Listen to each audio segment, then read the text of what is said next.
Bonjour et bienvenue chez DigiSchool, je suis Oriane, votre enseignante en économie et nous allons aborder aujourd'hui l'Union européenne comme exemple de régionalisation des échanges.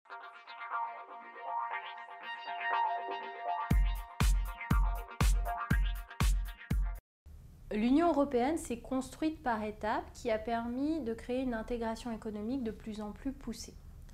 En 1957, 6 États créent une union douanière avec le traité de Rome. Ces États, c'est la France, l'Allemagne, l'Italie et les pays du Benelux.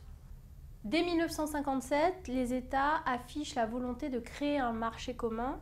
Ce marché commun sera réalisé un petit peu plus tard.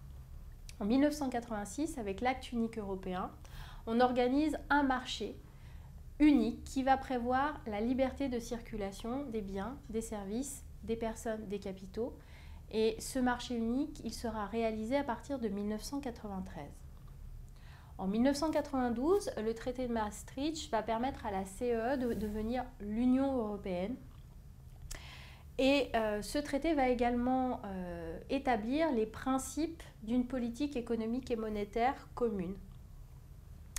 Cette politique économique et monétaire, elle va aboutir en 1999 à la mise en place d'une monnaie unique qui est la zone euro.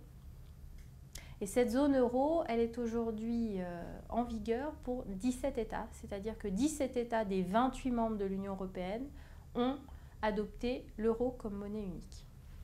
Alors l'Union européenne a mis en place un certain nombre de politiques communes en matière agricole, dans le domaine de l'éducation, des transports ou de l'énergie.